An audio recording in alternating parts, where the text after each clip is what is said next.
Welcome to the Pitch Room. Listen, if you are preparing for the Cambridge AS and A-Level Arabic 9680 exam, consider me your new managing director, your venture capital pitch doctor, and your guide to securing the ultimate funding round, that top-tier A-star grade. Today, in this masterclass explainer, we are running a full Silicon Valley-style exam pitch competition. We're going to completely deconstruct the ultimate high-stakes market opportunity, Passage 1, Comprehension. This is the section that completely bankrupts so many candidates' valuation right out of the gate. But not yours. We are going to decode the content and quality of language requirements straight from the official Cambridge Examiner reports. Throughout this explainer, I want you to picture a live grade valuation meter hovering right in front of you, mapping your baseline score all the way up to that $1 million maximum tier marking band. And to help us test these strategies, I'm bringing in two hypothetical founders who represent the classic mistakes I see every single year. First, we have Alex. Alex is our highly technical developer. He overloads his essays with raw code, raw facts, and textbook data dumps, but he completely lacks a monetization strategy, which, in exam terms, means he has zero evaluation skills. On the other side of the room, we have Sam. Sam is a charismatic marketer. Sam delivers highly persuasive, beautiful flowing narratives, but has absolutely zero data backing up the claims, totally ignoring the actual command word constraints. Over the next 20 minutes, we are going to audit their pitches, re-architect their logic, and show you exactly what it takes to max out your grade valuation. So lock in. Okay, let's dive into the core market metrics here. 15%. Passage 1 comprehension accounts for approximately 15% of your total marks in Paper 2. In venture capital terms, that is a massive total addressable market. Think about that for a second. This isn't just some minor beta test section you can speed run through. This is your core intellectual property. This is a massive opportunity to secure your baseline operational grade. If you can master the structural mechanics of this one specific passage, you are literally building an unassailable financial fortress around 15% of your entire paper's valuation before you even look at the rest of the exam. Most students leave this equity on the table because they treat it like a simple translation exercise, but we aren't most students. We are scaling this asset to the absolute limit. Now let's review the term sheet. Here is our masterclass blueprint for today. First, we are breaking down the 15% opportunity and how to secure it. Second, the core academic principles, the exact algorithms examiners use to grade your paper. Third, we'll deploy a procedural framework, a step-by-step execution pipeline for your answers. And finally, we will run an audit on the top examiner warnings so you can avoid the classic traps that crash your valuation. Consider this your definitive examiner's playbook. Let's execute. Initiating Phase 1, the 15% opportunity and securing that baseline. We need to analyze why so many students deliver what I call a drifting MVP pitch, a minimum viable product that completely misses the mark when interpreting complex texts. Let me tell you a quick story about Alex, our technical founder. Alex came into the war room the other day, slammed a practice paper on the desk and said, "Look, I found the exact right fact hidden in the paragraph. Why didn't I get full marks?" And I had to point out to the method mark strategy. You see, in Passage 1 comprehension, the conceptual framework isn't just about pulling the correct output out of a black box. The examiners act like highly critical institutional investors. Marks are actually awarded for the process, the underlying algorithm. They're looking for systematic analysis. They're demanding evidence-based reasoning. They want to see the clear working of your brain. It's like pitching a revolutionary app without showing the back-end infrastructure. They want to see exactly how you arrived at your conclusion based on the text string provided. If you just drop an answer without showing the logical step-by-step deployment that brought you there, your grade valuation meter crashes. You are leaving massive equity on the table. You have to prove the method. That brings us perfectly to Phase 2, core academic principles.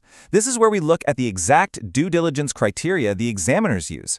What do these institutional investors actually want to see before they fund your A-star grade? We track this using a live market risk chart, mapping your assessment objectives, or AOs. It all comes down to three distinct cognitive domains. AO1 is knowledge and understanding. Think of this as your seed funding. It's the absolute bare minimum required to get in the room. AO2 is analysis. That's your Series A funding, where you prove your product actually works in the market.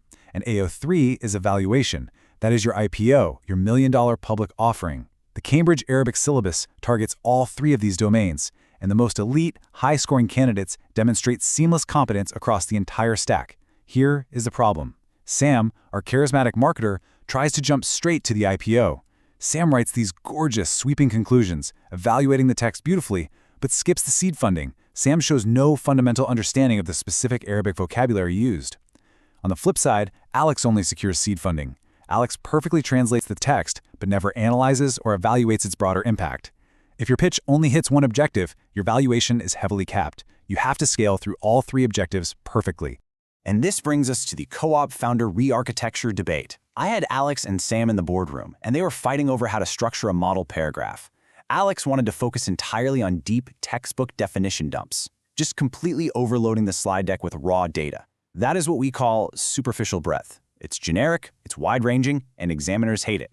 Sam, however, wanted to build a direct analytical thesis string to lock in the top band marks, but had no specific textual evidence. As they argued, I could literally see their simulated grade valuation meter plummeting towards zero. The true academic benchmark, the thing that gets you the maximum valuation, is analytical depth. It is highly structured, logical reasoning. You cannot just list 10 random things you memorized about the topic. It is about taking one highly specific data point from the text, isolating it, and analyzing it with incredible depth and precision. You have to trade that superficial breadth for a deeply engineered, laser-focused analytical product. Now, I'm going to give you a massive insider secret pulled directly from the principal examiner reports to help you build that analytical depth. It's called cross-topic connections. Think of this as building an integrated software ecosystem. Top candidates do not view Passage 1 as a standalone app running in a vacuum. Instead, they integrate different syllabus areas. They highlight causal relationships to show a massive holistic understanding of the entire subject architecture. If you can reference broader themes, sociocultural contexts, or linguistic principles from other parts of your Arabic 9680 syllabus, and seamlessly API connect them logically to the specific text in Passage 1, your valuation skyrockets. The examiners explicitly note that candidates who build these cross-topic ecosystems achieve significantly higher marks. It proves to the board that you actually understand the overarching architecture of the language in the syllabus, rather than just treating it as a bunch of isolated, fragmented code strings. All right, we know the theory, but how do we actually deploy this under exam conditions? Let's transition to Phase 3, the procedural framework. This is your step-by-step execution pipeline. I put Alex and Sam into a simulated tech war room, set a brutal countdown clock on the wall, and forced them to run their answers through this exact, standardized, 5-step deployment sequence. Whenever you tackle a Passage 1 comprehension question, you run this pipeline without hesitation. Step 1. Deconstruct the question. What is the precise command word? Is it analyze or evaluate? Because if you give a descriptive pitch when they asked for an evaluative framework, you instantly lose your margin. Step 2. Extract relevant data from the stimulus material. Isolate your concrete evidence. Step 3. Select your analytical framework. Step 4. Execute your analysis with crystal clear notation. Remember, you have to earn those process marks. And finally, Step 5. Verify your results and present them using peak academic terminology. If you force yourself into this strict sequence every single time you practice, you absolutely guarantee that you hit every single technical compliance requirement in the exam. No drifting, no guessing, just pure, scalable execution. Valuation pause. Stop the clocks. Before we unlock this ultimate top-pan paragraph architecture that will completely scale your final grades, we need to optimize your educational asset flow. Take exactly 1 second right now to hit subscribe on Ace the Exams, that's at Ace the Exams, and turn on all your notifications. You absolutely do not want to miss our weekly high-yield strategy drops, whether you are hacking exams at IGCSE, O-levels, or AS and A-levels. Consider it your weekly venture capital injection. Okay, clock's back on. Let's look at the ultimate bug-fixing algorithm, the Deconstruct, Solve, Evaluate Paradigm, or DSE. Think of this as your core operating system.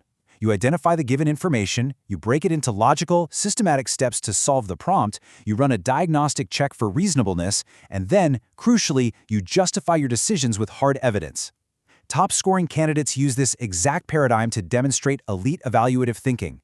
They use it to question assumptions in the text, consider alternative perspectives, and output a highly polished evaluation. This is how you secure that AO3 IPO funding we talked about earlier. Now, right in the middle of our war room simulation, Alex and Sam hit a massive system bug. They were given a question requiring them to compare 2 different viewpoints in the text, and their evidence links completely dropped out. Their logic flow crashed because they ignored the strict API rules for comparative analysis. Look at the compliance rules on this protocol. When comparing, you cannot just list the traits of Object A and then list the traits of Object B. That is a total valuation crash.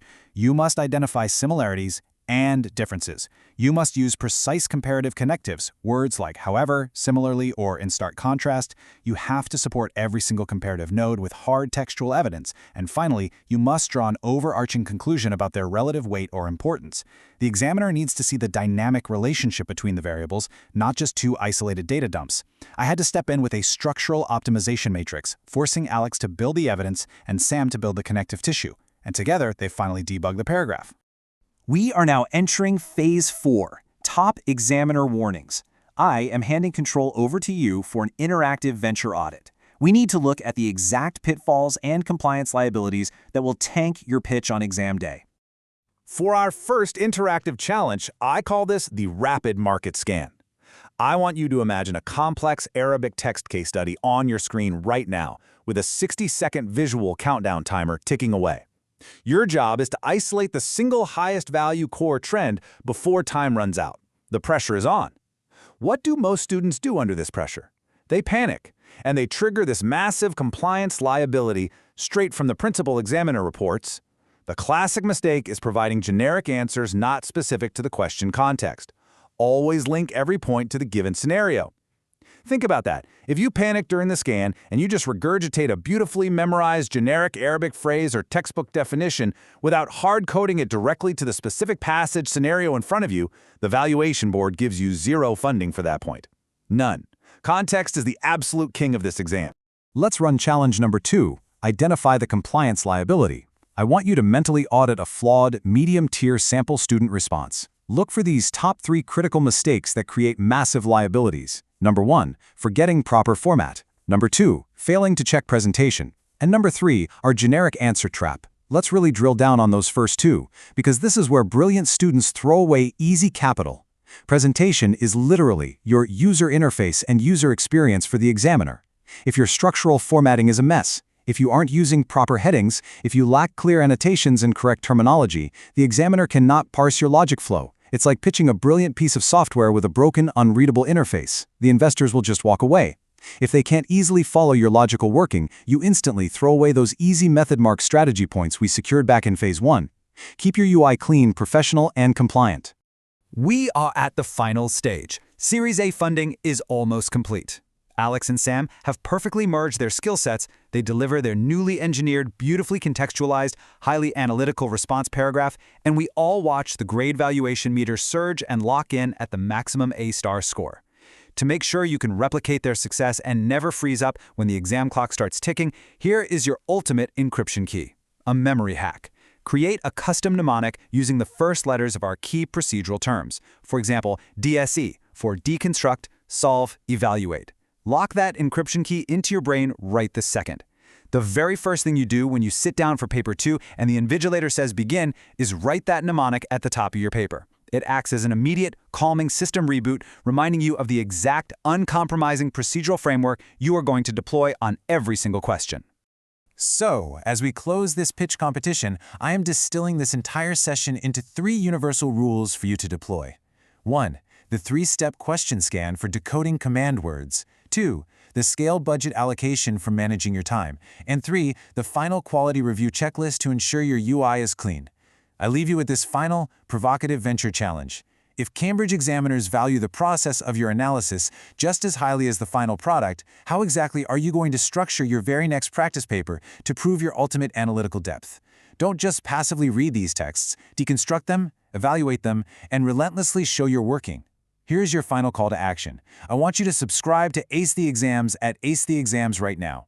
Smash that notification bell so you never miss our weekly grade masterclasses. And right now, I want you to drop a comment below sharing exactly which Cambridge subject and level, whether it's IGCSE, O, AS, or A level, that you are preparing to conquer next. Thank you for stepping into the pitch room for this explainer. Keep optimizing, keep executing, and I will see you in the next masterclass.